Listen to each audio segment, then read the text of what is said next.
안녕하세요. 크리스탈과 함께 책 읽는 시간입니다.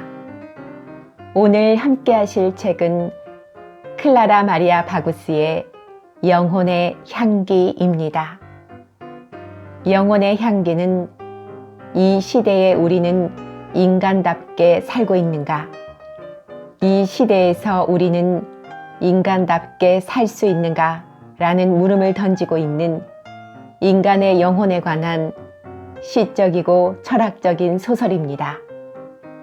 클라라 마리아 바구스가 쓰고 청미 출판사에서 출간되었습니다. 구독, 좋아요, 알림 설정 부탁드립니다.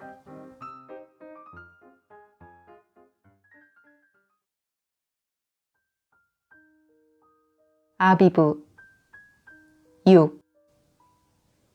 아비브는 하루 일과를 주로 물가에서 끝냈다. 물가의 촉촉한 공기가 거의 하루 종일 화덕의 열기에 지친 유리 세공사의 피부를 달래주었기 때문이다. 호수는 유리판처럼 맑고 잔잔했다. 호수는 하늘, 유유히 날아다니는 새들, 맹그로브 숲을 고스란히 비추어냈다. 맹그로브의 뿌리는 호수 위로 튀어나와 있었고 햇볕과 바람에 시달린 탓에 나무 껍질에는 비늘 모양의 독특한 주름이 생겼다. 아비브는 놀라운 주의력으로 이 모든 것을 세세한 점 하나하나 놓치지 않고 관찰했다. 마치 자신의 감각을 더욱 날카롭게 가다듬으려는 듯이. 그리고 시끄러운 속새는 이 아름다운 자연으로부터 저 멀리 멀어져 갔다. 아비브는 풍경과 하나가 되었다. 아비브는 두 강이 만나 호수를 이루는 이곳을 사랑했다. 계곡을 굽이쳐 흐르느라 진흙을 머금어 강물이 뿌연 작은 강은 이곳에서 계곡의 넓은 강과 만난다.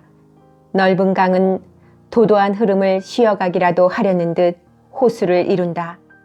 다시 호수를 빠져나가 이어지는 넓은 강의 물은 어찌나 맑은지 바닥의 돌을 하나하나 헤아릴 수 있을 정도다. 호수로 흘러든 물 한 방울이 다시 호수 끝에서 빠져나가기까지는 몇 달이 걸린다. 그동안 진흙은 호수의 바닥에 가라앉고 물은 수정처럼 맑아져 호수를 빠져나간다. 물 한 방울도 이런 여행을 통해 자신의 혼탁함을 깨끗이 떨쳐버리거늘 작은 강의 흙탕물은 넓은 강의 깨끗한 물속에서 잉크처럼 퍼지고 두 강물이 서로 섞여 노란 강물을 이룬 다음 호수를 거쳐 마침내 영롱한 에메랄드 빛을 자랑하며 계속해서 도시와 계곡을 흐른다. 강물이 콸콸 흐르는 소리, 물결이 찰랑이는 소리, 귀뚜라미와 매미가 우는 소리, 새들이 푸드덕 날아오르는 소리, 풀잎이 사각거리는 소리, 바람결에 부딪히는 나뭇가지들이 탁탁거리는 소리. 커다란 지구에 비하면 정말 작은 이 장소에서 이처럼 풍부한 색과 소리의 향연이 펼쳐진다. 강가로 이르는 좁은 오솔길을 지나노라면 길바닥 곳곳에 나무 뿌리들이 튀어나와 있다. 조금 가다 보니 쓰러진 나무 토막이 만든 일종의 다리가 노랗게 빛나는 물 위로 인도한다. 균형을 잡으며 그 위를 걸어가면서 아비브는 반대편 강가에 펼쳐지는 신비한 광경 속으로 곧장 걸어 들어가는 것 같은 느낌이 들었다. 반대편에는 여름날의 저녁해가 강물 속으로 잠기며 모든 것을 붉게 물들이고 반짝이게 한다.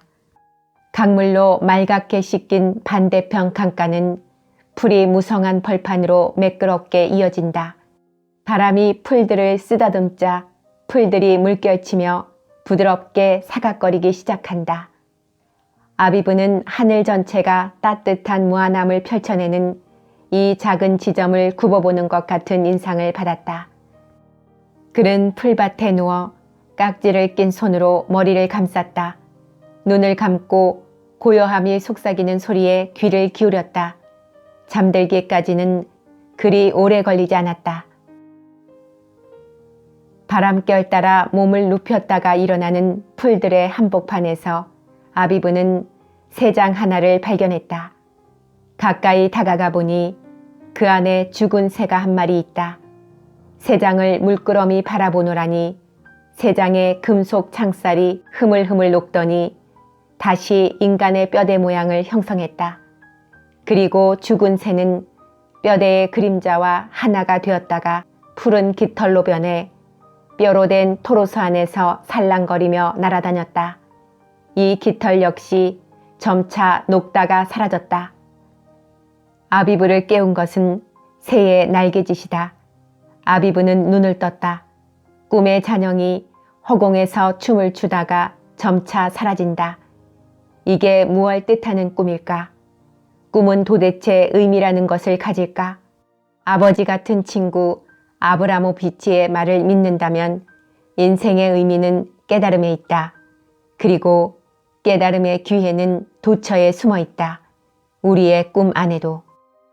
밤이 풍경 위로 날개를 펼쳤다. 아비브는 자리에서 일어나 집으로 향했다.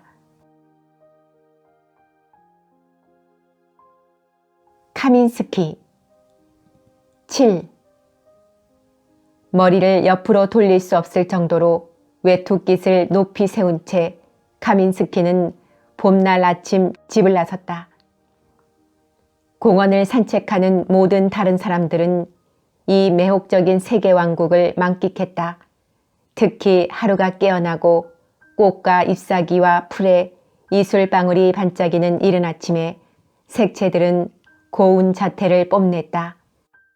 오렌지를 키우는 온실에는 익어가는 첫 가육에 실처럼 부드러운 향기가 창가 문으로 흘러나와 거리를 수놓다가 도시 전체를 뒤덮었다.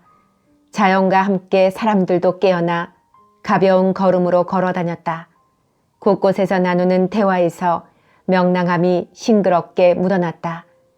이 평화로운 소도시의 풍경, 대지와 나무들이 평화롭게 호흡하는 자연의 광경을 보며 누구도 임박한 위협을 느끼지 못했다.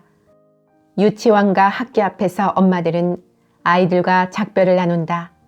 여기저기서 포옹을 하며 이마에 입을 맞추는 소리가 쪽쪽 들린다. 마치 세상과 혼연일체가 된 듯 환한 표정과 듣기만 해도 기분 좋은 웃음소리는 카민스키로 하여금 최근에 품은 욕구, 곧 모든 것을 자신도 느꼈으면 하는 욕구를 더욱 불타게 만들었다. 이 새로운 욕구는 그를 완전히 사로잡았다. 그의 몸 안에는 두 명의 전혀 다른 사람, 곧 한쪽은 자신의 잔혹한 본성을 즐기려 하며 다른 한쪽은 평범한 사람들이 느끼는 감정을 무조건 자신도 가졌으면 하는 상반된 두 사람이 대립하는 모양새가 연출되었다. 연기처럼 이런 욕구는 날이 갈수록 그의 안에 퍼져 마침내 그를 완전히 채웠다. 8. 그녀의 피부는 푸른 미광 바탕 위에 놓인 백옥처럼 하였다. 얼굴은 그만큼 매끈함을 자랑했다. 그녀는 체구는 작았지만 마치 온 세상을 품어안은 것처럼 보였다. 사람들은 그녀를 도시의 영혼이라 불렀다. 그 어떤 어두운 구석도 그녀는 꺼리지 않았으며 고통으로 신음하는 인생은 모두 알았다.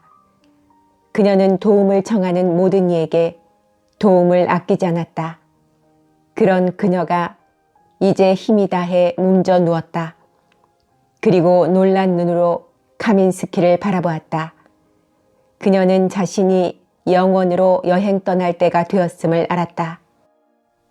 늙은 여인은 이제 자신이 세상을 떠난다 할지라도 그동안 자신이 해온 일과 다른 사람에게 심어준 기억은 절대로 잊히지 않으리라고 확신했다.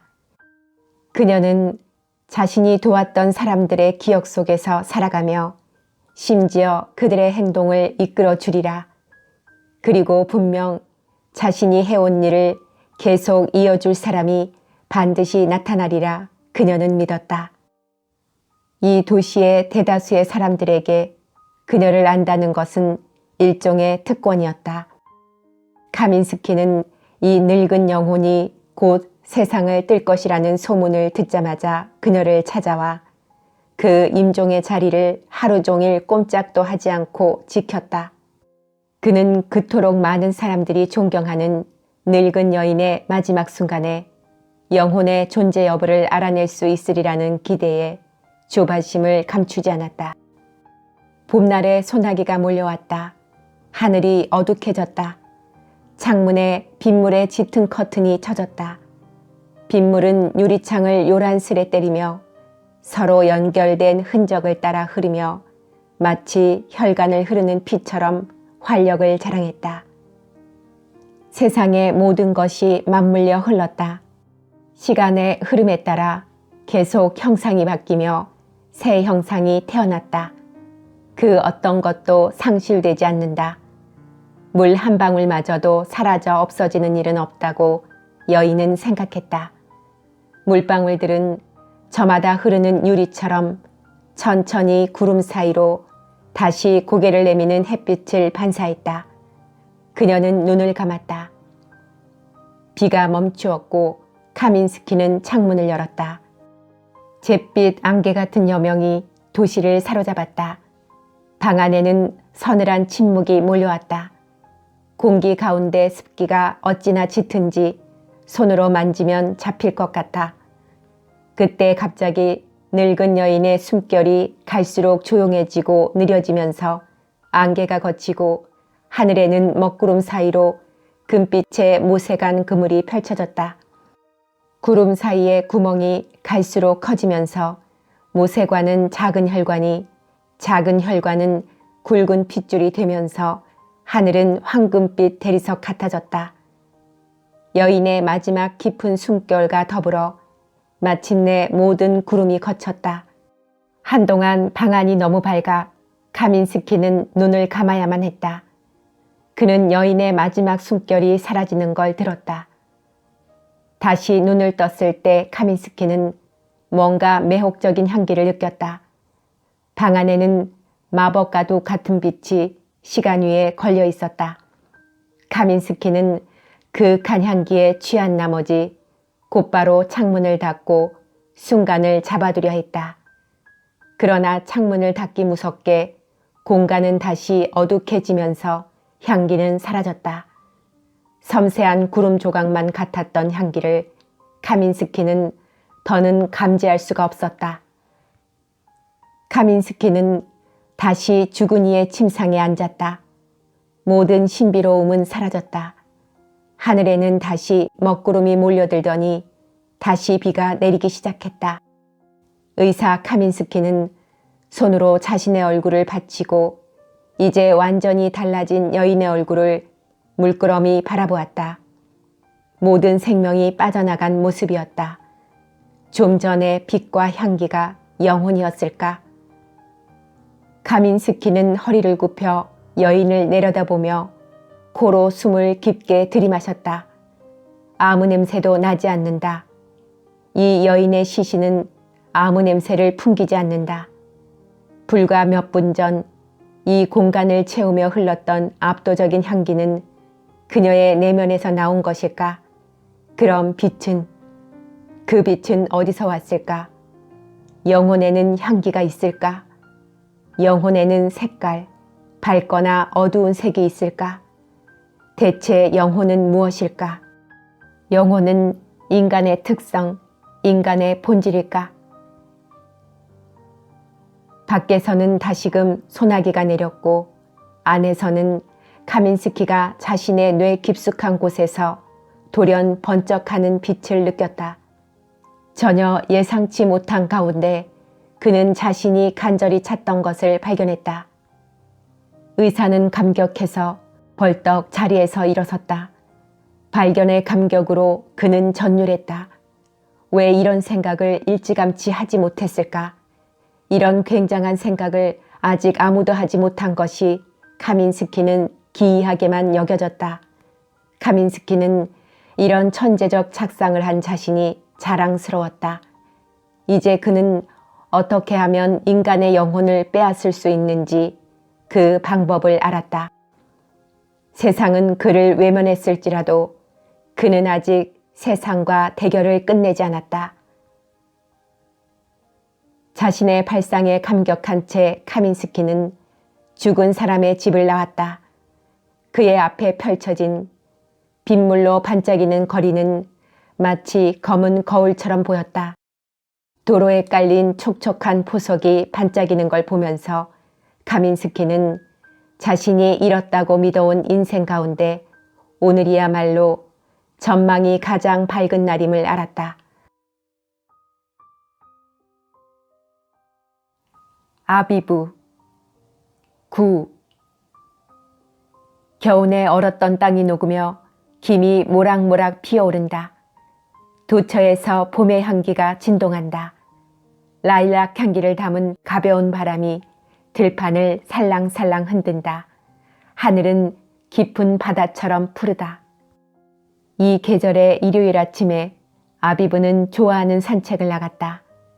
공원의 풀밭을 거닐며 그는 마음에 드는 곳이면 그냥 편하게 드러누워 촉촉한 땅과 젖은 풀잎의 향기, 곧 신선함을 듬뿍 들이마셨다. 이슬방울에 사로잡힌 햇빛이 꽃과 잎사귀에서 반짝인다. 주변의 나무들은 온통 꽃봉오리를 피웠다. 공원의 바람이 나무에 핀 꽃들을 흔든다. 이곳에서도 별처럼 핀 라일락 꽃의 향기가 주위를 가득 채웠다. 나비들이 마치 띠를 이루듯 날아들어 꽃들에 내려앉아 꽃대가 부드럽게 몸을 떤다. 새들이 무리를 지어 공원을 날아다닌다. 모든 것이 빛으로 채색되었다. 떡갈나무에 기대 앉은 거린 한 명이 아비브의 눈에 띄었다. 거린은 나무의 등을 기대고 첫 봄날의 햇살을 머금은 나무의 온기를 즐기고 있었다. 손에 든 책을 읽고 있어 오로지 그의 정수리만 보인다. 그의 머리카락은 덥수룩한 게 마치 퇴비를 쌓아놓은 것처럼 보였다. 그의 옷은 남루한 나머지 구멍이 숭숭 났으며 시간이 좀 먹은 흔적이 역력했다. 남자는 열중해서 책을 읽느라 여념이 없어 보인다. 조심스레 페이지를 넘기고 손가락으로 누렇게 바랜 종이를 쓰다듬다가 마침내 책을 덮고 두 손으로 닳고 다른 가죽 장정의 책을 꼭 잡았다. 그에게 몹시 귀중한 책인 모양이다. 하늘에는 부드러운 노란 분말 같은 꽃가루가 가득 날렸다. 라일락과 목련과 벚꽃이 바라는 향기가 남자들의 얼굴을 휘감았다. 아비브는 숨을 깊게 들이마셨다. 거린이 고개를 들어 올려다보았다. 생명의 향기를 마시는구려. 그렇죠? 마치 향기가 이내 사라질 것처럼 깊게도 들이마시는구려. 이 남루한 옷차림의 낯선 남자가 자신의 생각을 어떻게 읽었을까? 아비브는 놀란 눈으로 그를 바라보았다. 갑자기 하늘이 어두워지더니 구름이 몰려와 비가 내리기 시작했다. 빗방울은 공원 안에 구불구불 난 길로 떨어지며 포석에 부딪혀 튀어오른다. 아비브는 비를 피해 떡갈나무 아래로 들어가 남자 옆에 앉았다. 두 남자는 미친 고양이들처럼 서로의 꼬리를 물려고 쫓아다니는 구름의 그림자들을 구경했다. 날은 갑자기 어두워졌다. 잠시 뒤 하늘이 다시 열리며 황금빛 햇살이 다발을 이루어 풀을 비춘다. 남자들은 머리를 들었다. 두 사람의 눈길이 마주쳤다. 거린의 주름진 얼굴, 세월의 풍상이 고스란히 새겨진 얼굴에서 두 눈은 광택을 낸 검은 구슬처럼 반짝였다. 그의 빛나는 표정은 침착한 영혼의 평화를 고스란히 알려준다. 그는 세상에서 자신이 있어야 할 올바른 장소를 누리는 사람처럼 평온함을 그대로 보여주는 담백한 미소를 지었다. 운명의 호된 시련에도 그의 생명력은 위축되지 않은 것처럼 보였다. 묘하게도 두 남자는 인생을 살며 여러 번 마주친 적이 있는 것만 같은 느낌을 받았다. 아니면 그냥 그렇게 상상한 것에 지나지 않은 것일까? 소나기가 몰려올 때와 마찬가지로 갑자기 하늘이 다시 밝아졌다. 진한 향기를 머금은 바람이 두 사람을 스쳐 지나간다. 두 남자는 향기를 마음껏 들이마셨다. 모든 감각을 일깨우는 향기는 말 그대로 화려한 꽃다발이었다. 그것은 마법과 같았다. 그리고 마법처럼 바람이 떡갈나무 앞에 펼쳐진 풀밭을 어루만지자 차례로 모든 꽃망울이 터지며 반짝이는 꽃 양탄자를 이루었다. 두 남자는 놀란 눈으로 주위를 돌아보았다. 그러고는 다시 마주보았다. 저게 뭐죠? 아비부가 물었다. 마법? 기적? 거린이 되물었다. 어떻게 저런 일이 가능하죠? 젊은이, 자네가 생각하는 것보다 가능한 일은 더 많다네. 어떻게 저런 일이 있을 수 있죠? 정확한 물음은 이거야. 왜 저런 일이 일어날까? 왜일까요? 왜 저런 일이 일어날까요? 나도 자네처럼 답은 모르네. 짐작만 할 뿐이지. 그럼 무엇을 짐작하시나요? 아마도 이 도시에 선한 영혼이 죽은 모양이군. 나는 따뜻한 심장을 지닌 사람의 죽음과 자연의 갑작스런 만개 사이의 연관을 관찰해 왔어. 죽음과 자연의 만개는 서로 다른 곳에서 일어나기도 해. 말하자면 마지막 숨결이 땅을 떠나 영원으로 여행을 떠나기 전에 마지막으로 보내는 작별 인사랄까? 그렇지만 이런 짐작은 오로지 내 머릿속에서만 옳은 것일 수 있어. 그럼 검은 영혼이 죽는다면요? 아무 일도 일어나지 않아.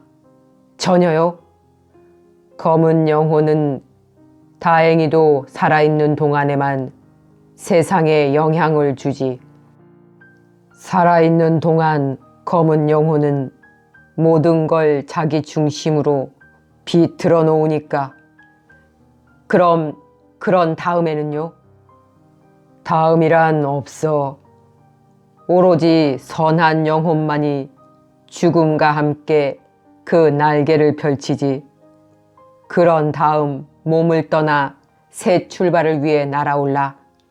세상에서 오로지 나쁜 짓만 한 검은 영혼은 살아있는 동안 그 날개를 태워버리고 말아. 불나방처럼 불을 찾아다니니까. 날개가 숫덩이처럼 타서 더는 날 수가 없어. 불편하게 들리네요. 아비부는 이렇게 말하며 눈썹을 치켜 올렸다. 악함은 변하지 않지. 그럼 선함과 악함 사이에는 아무것도 없나요? 그야 물론 있지. 회색도 얼마나 다양해. 게다가 영혼이 없는 사람도 있어.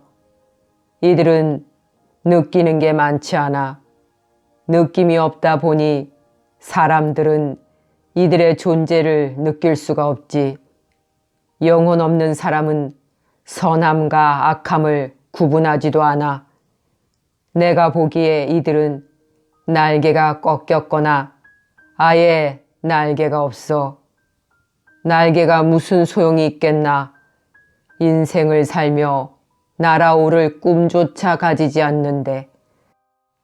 거리는 한동안 아무 말도 하지 않았다. 이윽고 다시 입을 열었다.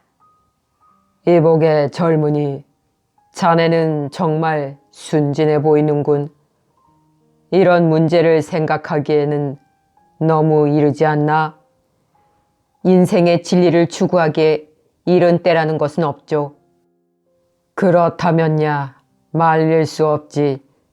내가 추구하고자 하는 인생도 정해진 기준에 맞추는 인생은 아니니까.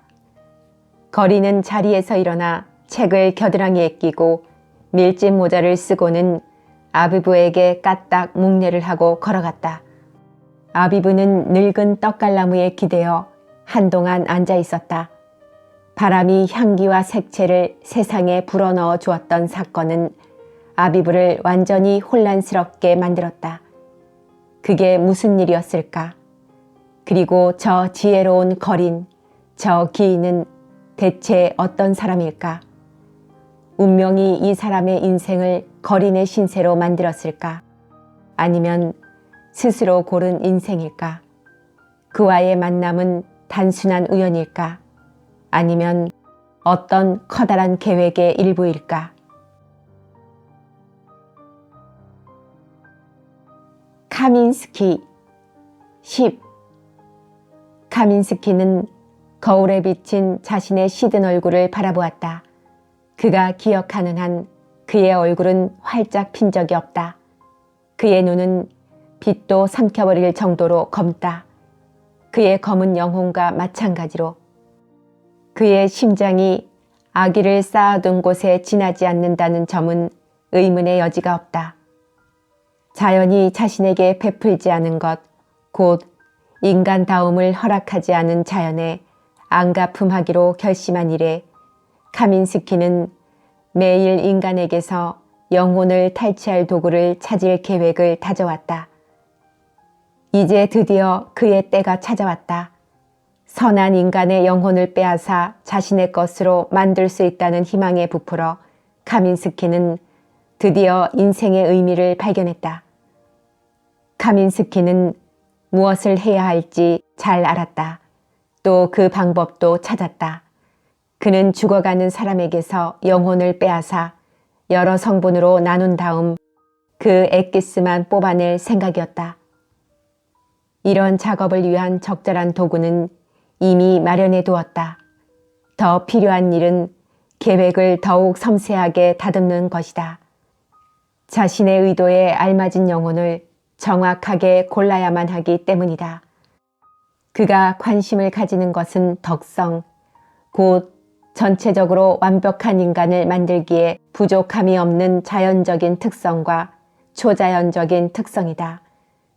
그는 이에 필요한 영혼들을 수집하고 그 엑기스를 뽑아낸 다음 걸출한 덕성들의 팔레트를 가지고 완벽한 영혼을 빚어낼 생각이다. 최고의 인간됨을 단 하나의 영혼에 담아내는 일, 오로지 자신만을 위한 영혼을 빚어내는 것이 카민스키의 목표다. 카민스키가 집을 나섰을 때 4월의 저녁 하늘은 다시금 먹구름으로 물들어 도시의 색깔을 거두어갔다. 굵은 빗방울이 땅을 때리며 마치 탄알처럼 터졌다. 그는 검은 빗줄기 속에서 몰아치는 바람과 갑작스런 냉기의 엄습에도 아랑곳하지 않고 성큼성큼 걸어갔다. 그리고 이날 저녁 창문을 통해 밖을 내다보는 사람들에게 밤은 그 어느 때보다도 더 음험했다. 11. 집은 한적한 곳에 홀로 떨어져 있었다. 집은 망사들의 지붕을 커다란 모자처럼 뒤집었었다. 카민스키는 뒷문으로 이르는 길을 걸었다. 그가 듣는 유일한 소리는 젖은 포석을 걷는 자신의 발자국 소리뿐이다. 육중한 철문을 열자 아치형 천장을 가진 지하실로 내려가는 가파른 계단이 나타났다. 계단은 어둠 속에서 형체를 감추었다. 카민스키는 벽의 갈고리에 걸린 기름 등잔을 켜고 아래로 내려갔다. 긴 복도는 두 개의 마주보는 공간으로 이어졌다. 둘 가운데 큰 공간은 이미 몇 달 전부터 카민스키가 모든 종류의 실험을 할 수 있게 꾸민 곳이다.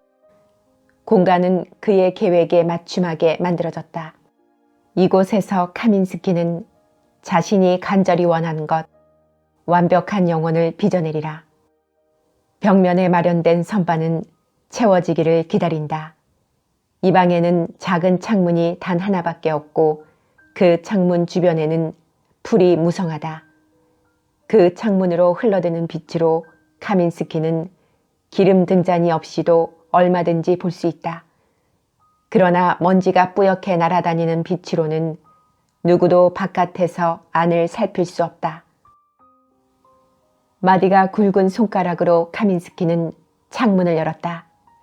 봄바람이 창문 사이로 이미 잊은 줄로만 알았던 일말의 희망을 일깨운다.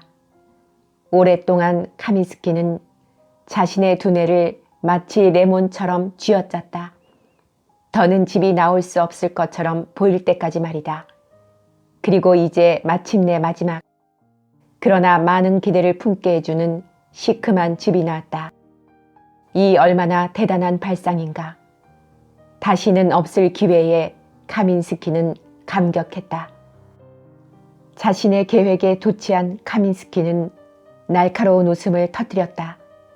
그의 메스꺼운 웃음소리는 마치 벽이 삼켜버린 것처럼 아무런 울림을 남기지 않았다. 메아리가 없는 웃음소리는 소름 끼칠 정도로 섬뜩했다.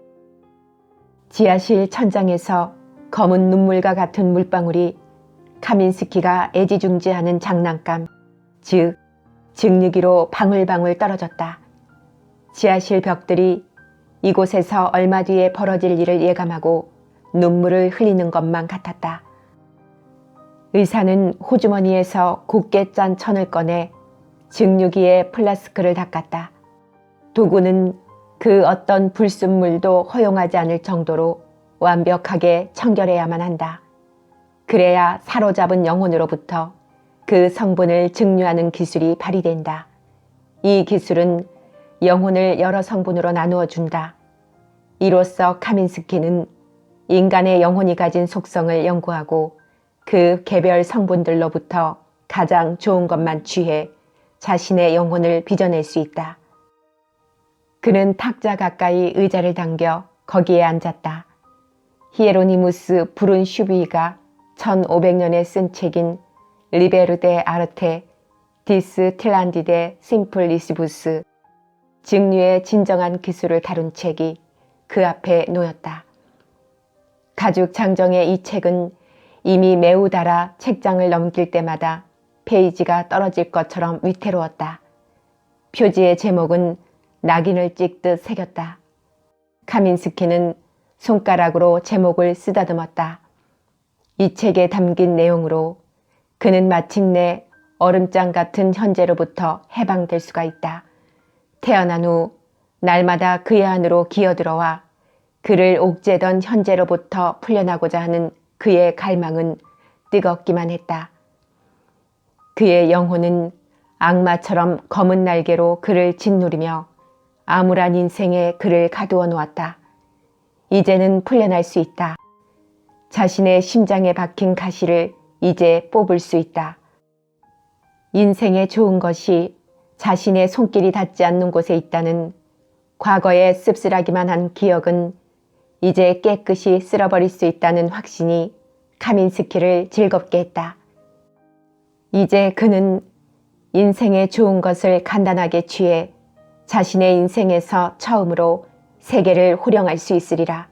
만족스러운 눈길로 공간을 둘러본 다음 카민스키는 지하실에서 나왔다. 그의 부푼 기대는 반딧불이처럼 밤하늘을 윙윙 날아다녔다. 손만 뻗으면 반짝이는 많은 빛을 잡을 수 있을 것 같았다. 아비브 카민스키와 만나다. 12. 남자가 들어섰을 때 마침 아비브는 화덕에서 유리 녹인 물을 나무 손잡이가 달린 취간, 유리의 모양을 잡을 때 입으로 바람을 불어넣는 긴 쇠간으로 드러내는 작업을 하고 있었다. 아비브는 상점의 문이 열리며 모서리에 달아놓은 작은 종이 울리고는 문이 다시 닫히는 소리를 들었다. 그런 다음 아비브는 찌르는 가시 같은 눈길을 느꼈다. 아비브는 유리 녹인 물을 주목하며 춤을 추듯 현란한 손놀림으로 시간을 돌리면서 입으로 불다가 유리를 석판에 대고 굴렸다. 마침내 취강 끝에 방울 모양의 유리공이 생겨나자 아비부는 여러 가지 도구를 써가며 몇 번이고 다시 가열하면서 원하는 모양을 만든 다음 여전히 뜨거운 유리를 취간에서 잘라냈다. 손과 입과 몸을 써가며 작업을 하는 아비부의 동작은 춤을 추듯 경쾌했다.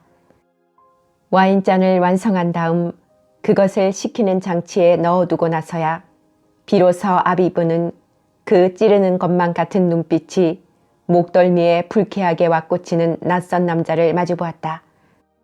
낯선 남자는 전쟁에라도 나선 사내 모양으로 적대적인 인상을 주었다. 이 남자의 눈을 오래 보면 바닥을 모를 심연으로 끌려 들어가는 것만 같았다. 남자의 눈은 속을 들여다볼 수 없는 검은 유리판처럼 보이지만 그래도 그 뒤에 뭐가 숨겨져 있다는 것은 짐작할 수 있게 해주었다. 아비브가 그곳에서 짐작해낸 것은 아비브를 두렵게 만들었다. 아비브는 이미 몇 년 동안 숙련된 유리세공사로 일했지만 이처럼 쏘는 눈길을 가진 고객은 전혀 보지 못했다. 여기는 너무 뜨거워서 머리가 익어버릴 것 같군. 남자는 계산대 뒤 벽에 걸린 에나멜로 만든 명판을 바라보았다. 아브라모비치 앤 아들 유리세공업 1786년 창업. 아브라모비치 주니어. 검은 외투로 몸을 감싼 남자는 거친 목소리로 말했다. 아비부가 자신의 정확한 이름은 아비부 질버베르크라고 알려주기 전에 남자는 계속 말을 이었다. 주니어, 자네는 매우 섬세한 솜씨를 가진 것 같군. 나는 바로 이것 같은 작은 유리병 50개가 필요하네. 남자는 호주머니에서 유리병 하나를 꺼내 계산대 옆에 놓았다. 되도록 빨리 만들어 주었으면 좋겠는데 얼마나 걸릴까? 아비부는 어둑한 작업장에서 나와 매장 안으로 들어섰다. 아비부는 이 낯선 남자가 뭔가 이상하다는 것, 평범한 사람과는 전혀 다르다는 것을 알아차리는데 한 번의 눈길이면 좋겠다. 가까이서 낯선 남자를 보자 서늘한 기운이 아비부의 목덜미를 타고 흘러내렸다. 아비부의 섬세한 감각은 남자가 자신의 이름을 오해한 것을 굳이 밝히지 않는 편이 더 낫다고 직감했다. 어차피 아브라모비치는 자신에게 아버지와 다를 바 없을 정도로 친밀했다. 아비부는 이 유리 세공 장인을 사랑했으며 노인도 그를 친아들처럼 아꼈다. 그냥 아브라모비치 주니어로 행세하며 아비부는 병을 한 손으로 잡고 돌려보며 다른 손으로 병목의 곡선을 살핀 다음 병을 다시 계산대 옆에 내려놓았다. 이것은 매우 특별한 병이로군요. 병목이 정말 특이해서 완성하려면 시간 꽤나 걸리겠습니다. 50개라면 한 달, 아니 혹시 2달 정도? 아비부는 이렇게 말했다. 더 빨리 완성해야만 해.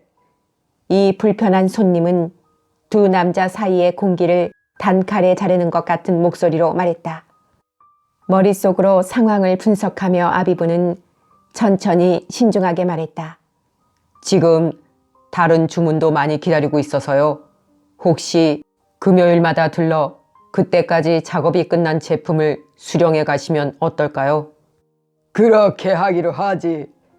카민스키는 입꼬리를 실룩거리며 말했다. 그는 다시 호주머니에서 연필로 스케치가 된 종이를 한 장 꺼냈다. 의사는 그 냉혹한 표정을 다시 가다듬고는 아비부를 노려보았다. 그리고 이것은 아주 특별한 도구야, 주니어.